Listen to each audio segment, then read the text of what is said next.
En ce moment, on parle beaucoup d'incertitude. On croyait qu'il y avait des choses, il y avait des choses qu'on croyait figées, qu'on croyait fixes, qu'on croyait inamovibles. Et en fait, il y a tellement de choses qui changent depuis 2 ans. C'est incroyable. Le monde accélère. Et on est face tous à cette incertitude. Je pense que l'incertitude, ça fait partie de la vie. Et à ce titre, l'incertitude, à moi c'est mon quotidien, hein, mais à ce titre, ça fait partie de la vie et la maladie aussi fait partie de la vie. Je pense qu'on est tous confrontés à ça un jour. La maladie, c'est aussi pour certains des problèmes, le changement, tout un tas de choses. On peut mettre tout ce qu'on veut derrière ce terme en fait. Et donc la maladie, moi, elle fait partie de ma vie.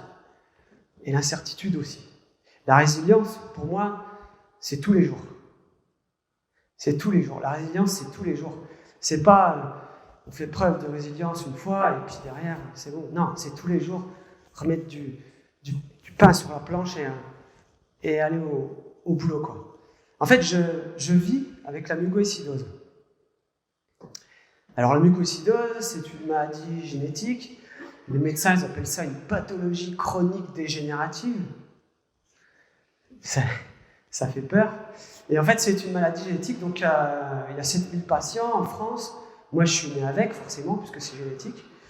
Et donc, il y a 2 composantes à cette maladie. Il y a une première composante de la maladie qui va toucher le système respiratoire, les poumons, puis une deuxième partie qui va toucher toute la sphère digestive, en fait. Et en fait, c'est tous les fluides du corps qui sont un petit peu plus épais. Alors vous avez tous du mucus à l'intérieur de vos poumons. Et bien chez moi, le mucus il est un petit peu plus épais, il s'accumule, et il y a des poussières qui se mettent dedans, il y a des bactéries, et puis finalement de l'infection en fait. Et ça s'accumule, jusqu'à ce qu'on appelle un encombrement bronchique permanent en fait, et une diminution progressive de la capacité respiratoire. Jusqu'à la greffe de poumon, parce que jusqu'à maintenant, il n'y avait pas de vrais médicaments pour faire face à cette maladie. Et pour beaucoup de patients, c'est encore le cas aujourd'hui. Je vous en parlerai tout à l'heure, mais j'ai eu beaucoup de chance depuis le mois de juillet l'année dernière. Et donc, il n'y a pas vraiment de médicaments. Alors, mon quotidien, c'est des comprimés, des cachets. Ça a été depuis 10 ans, depuis que je suis né. En fait, j'ai 38 ans aujourd'hui. Hein. Quand je suis né, quand j'avais 4 ans, les médecins... En fait, quand je suis né, les médecins ont dit à mes parents que j'avais 4 ans à vivre. En fait, aujourd'hui, j'arrive à faire mentir les médecins, je ne suis pas peu fier. Et donc, le deuxième volet au niveau de la maladie, c'est ce plan digestif, en fait, qui fait que toutes les sécrétions, je vous disais tout à l'heure, du corps sont un petit peu plus épaisses, et notamment au niveau du pancréas, ce qui fait que je ne digère pas bien les graisses, toutes les vitamines, tout ce qui est bon pour le côté anti-inflammatoire du corps. Et du coup, c'est pour ça que je ne suis pas bien épais. Alors, l'espérance de vie, 47 ans, l'âge moyen de décès, 27 ans. Moi, je préfère dire que je vivrai jusqu'à ce que je vivrai. Et si je peux vivre 100 ans, je vivrai 100 ans. Parce que si on s'arrête sur un chiffre, on ne va pas bien loin. Il vaut mieux viser plus loin. Et puis pour moi, alors je respire depuis 10 ans avec 50-55% de capacité respiratoire. Et même si j'étais très en forme quand j'étais petit. Et aujourd'hui, depuis 2 ans, en fait, pour moi, la résilience, c'était vraiment tous les jours, quoi.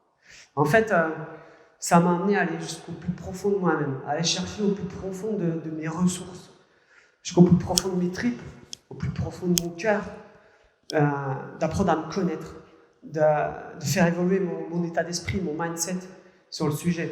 En fait, depuis 10 ans, je teste des choses tous les jours pour être mieux demain. Depuis 10 ans, je me dis que je suis un spécialiste de la maladie au même titre que mon médecin et que moi aussi, je peux faire plein de choses dès maintenant et sans attendre. Je me dis que la maladie, elle prend que la place que je lui laisse. La maladie, elle prend que la place que je lui laisse. Je me dis qu'on a toujours le choix. On a le choix de voir le verre à moitié vide, et de rester dans son canapé et d'attendre et de se plaindre. On a le choix de voir le verre à moitié plein, de se lever, et puis de se battre, et puis d'aller chercher le bonheur. Je me dis tout un tas de petites phrases comme ça. Je me dis que demain, ce sera forcément meilleur qu'aujourd'hui parce que je poserai les actions pour qu'il en sorte ainsi.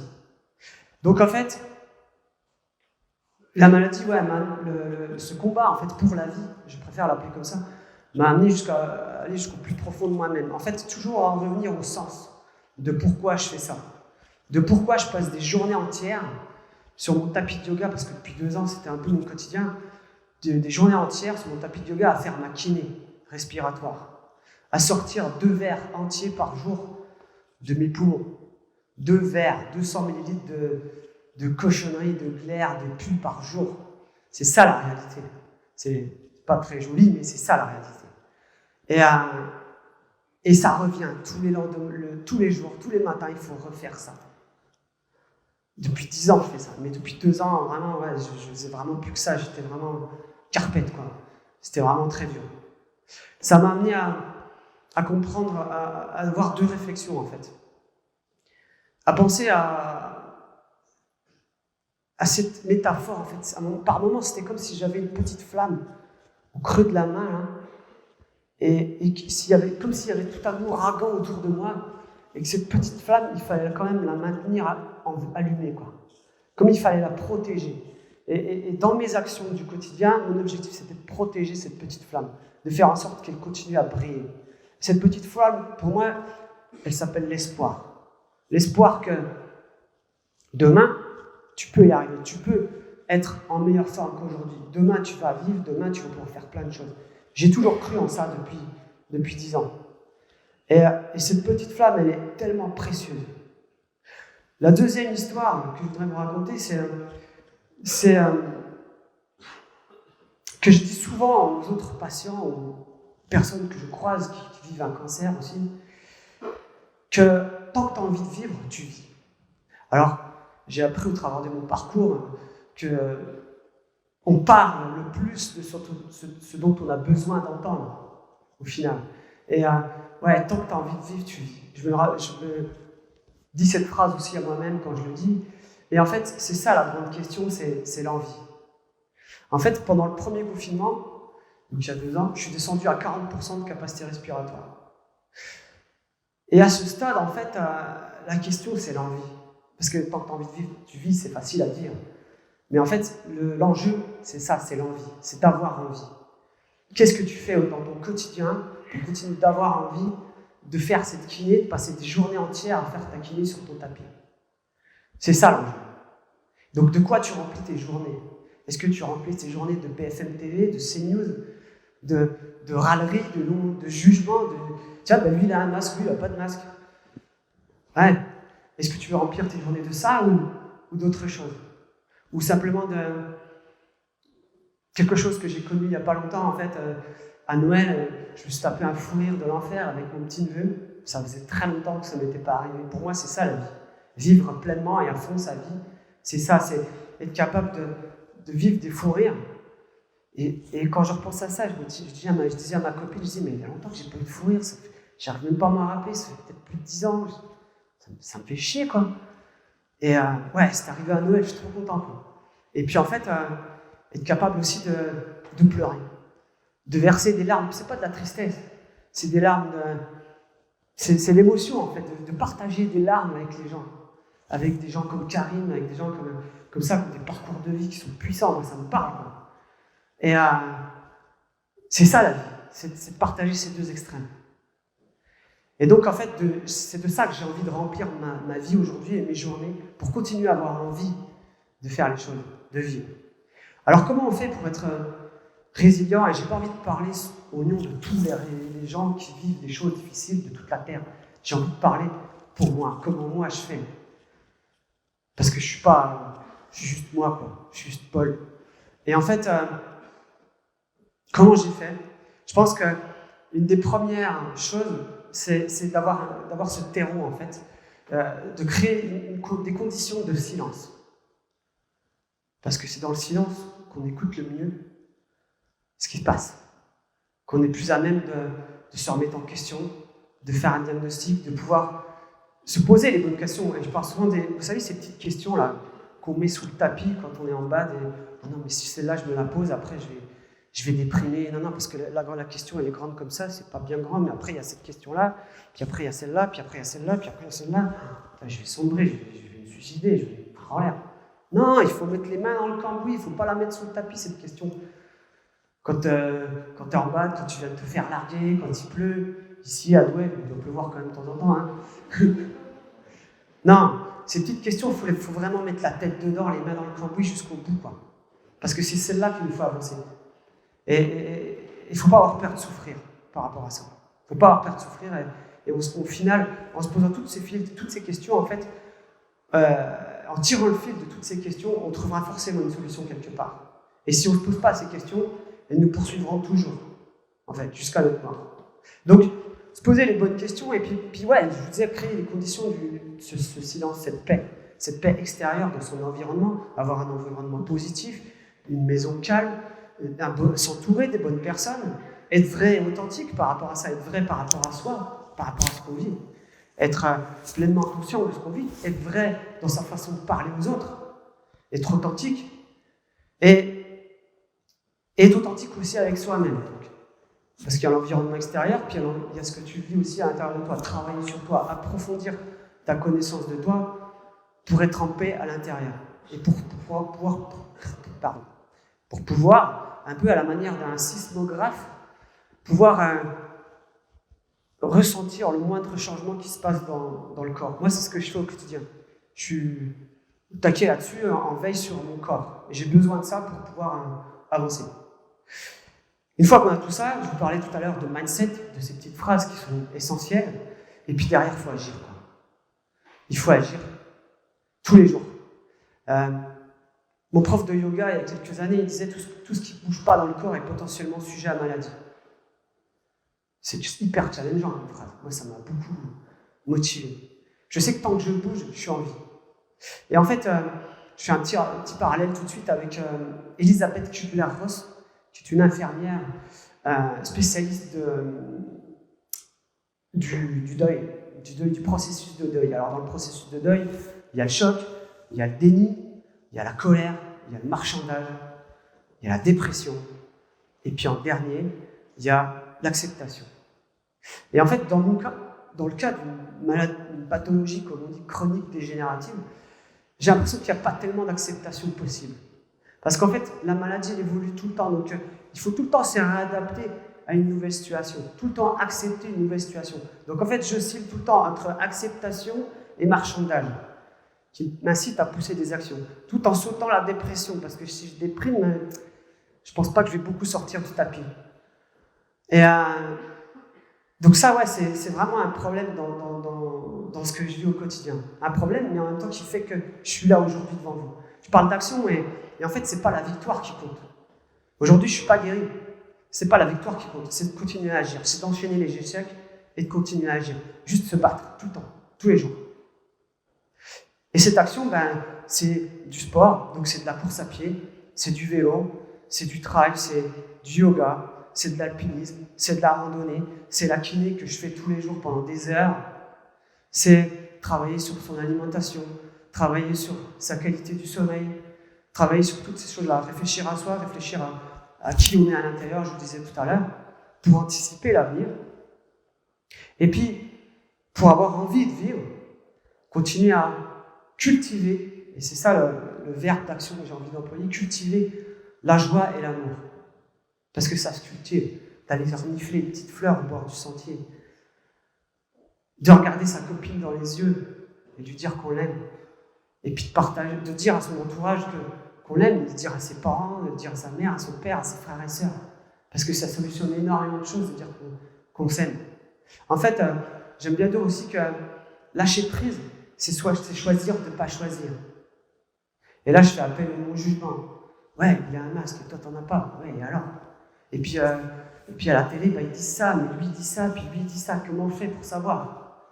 Lâcher prise, c'est choisir de ne pas choisir. Et t'es en paix après.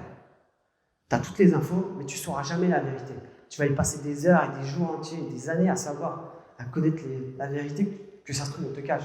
Donc en fait, pourquoi chercher à comprendre ? Des fois, il n'y a rien à comprendre. Il n'y a rien à comprendre et il y a juste à aimer. Des fois, parfois. Et donc, le sens, mon message, en fait, vous l'avez compris, il est tourné vers l'action. Et il y a une deuxième partie de mon message qui est le sens qu'on donne à tout ce qu'on fait au quotidien. Donner du sens. Toujours en revenir au sens. Plus c'est dur, plus on en revient au sens. Plonger dans ces racines qui vous font avancer, en fait. Et le sens, c'est aussi le rêve. C'est aussi le rêve qu'on a envie d'avoir. Et moi, depuis le début, l'objectif, c'est la vie, tout simplement. C'est de vivre et de vivre pleinement. Et puis, au final, tout se dépasse, tout ce que je viens de vous dire, toute cette résilience, elle m'a permis... Alors, depuis tout à l'heure, je vous mens un peu, mais je ne dis pas toute la vérité. C'est qu'en fait, depuis 10 ans, j'ai couru 5 fois le marathon de Paris, avec 50% de capacité respiratoire. J'ai mis 4 heures en 2015. Depuis 10 ans, j'ai couru tout un tas de trails, de courses à travers la France, Marseille-Cassis, la verticale de Chamonix, le kilomètre vertical de Chamonix, pardon, la verticale de la Tour Eiffel, et puis j'ai fait tout un tas de sommets dans les Alpes et dans les Pyrénées. 3000 mètres, 4000 mètres, le mont Buel, le mont Tabor, le Grand Vignemale, le Grand Paradis, le Mont Rose, et puis 3 tentatives au Mont Blanc. J'étais au sommet du Mont Blanc en juin 2018, après 3 tentatives. Et ce dont je vous raconte tout à l'heure, c'était depuis le Mont Blanc, c'était un peu plus compliqué pour moi. J'ai répondu à une opportunité au début de l'année, et je suis allé faire un sommet encore plus haut. Et aujourd'hui, mon sommet, en fait, je vous disais tout à l'heure, j'ai beaucoup de chance depuis le mois de juillet. Je bénéficie d'un nouveau médicament qui m'a fait gagner 30%, 25 à 30% de capacité respiratoire. Ce médicament, extraordinaire. Je n'ai plus rien du tout dans les poumons. C'est un truc de dingue. Les poumons, ils sont clean depuis juillet. Du coup, j'ai gagné beaucoup de temps, beaucoup d'énergie pour réfléchir à ce que c'est que la vie, à quoi ça sert. Parce que finalement, moi, ça fait 10 ans que je me bats comme un chien. Et aujourd'hui, j'ai du temps. En fait, la vie, faut que je trouve un autre sens, quoi. Et alors, c'est pas facile tous les jours, parce que des fois, je bade un peu à cause de ça, mais je me dis que je vais trouver. Et puis ce médicament, aujourd'hui, ma résilience, elle se traduit dans le fait que j'ai envie de profiter du temps qui m'est imparti, qui m'est offert là, grâce à ce nouveau traitement, pour rebondir encore le plus haut possible. Continuer à faire du yoga, peut-être devenir prof de yoga plus tard, gagner en souplesse, continuer à bouger, continuer à courir. Et la maladie, au final, c'est une opportunité extraordinaire. Et tout problème, toute difficulté, c'est une opportunité extraordinaire pour faire plein de choses, pour rencontrer des gens extraordinaires. Et pour, au final, accomplir tous les défis que j'ai réalisés et qui donnent aussi du sens à ce que je fais au quotidien. Donc, action, action, action, il faut se bouger, c'est maintenant que ça se passe. On a parlé d'environnement, on a parlé de plein de choses. Pour moi, aujourd'hui, augmenter ma capacité de résilience, c'est ça aussi, c'est la permaculture, c'est le zéro déchet, c'est consommer moins de plastique, consommer éthique, durable, acheter du matos solide et travailler aussi pour des entreprises qui respectent l'environnement et qui ont envie d'avancer dans ce sens. Voilà. Et au final, voilà, ça c'était au mois de janvier, 5895 mètres d'altitude.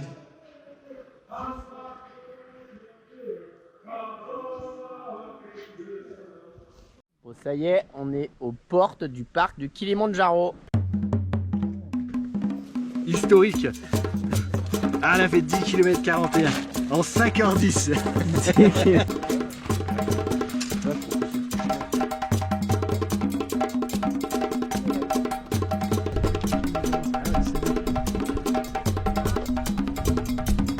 Même quoi.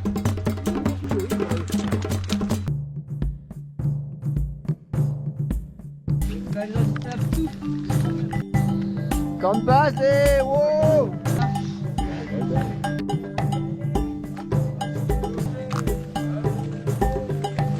Go Polo.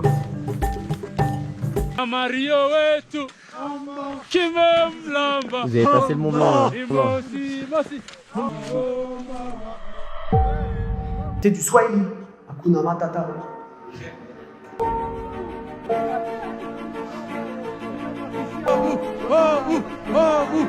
Bon, je sais pas si vous vous rendez compte, mais le gars qui arrive là, Et il est en train de gravir le Kilimandjaro. Après avoir fait le Mont Blanc plusieurs fois. Il arrive, il est là. C'est bon ça, putain. Tu me fous les watts, mec.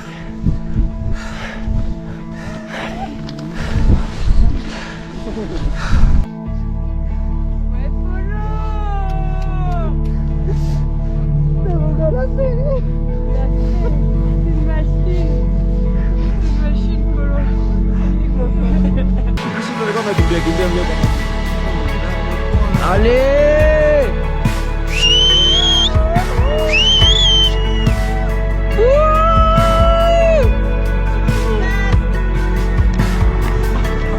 Ça c'est fait. La machine. Se changer, c'est changer le monde. Se changer à l'intérieur, c'est changer le monde. Il n'y a que comme ça qu'on y arrivera. Action. Action.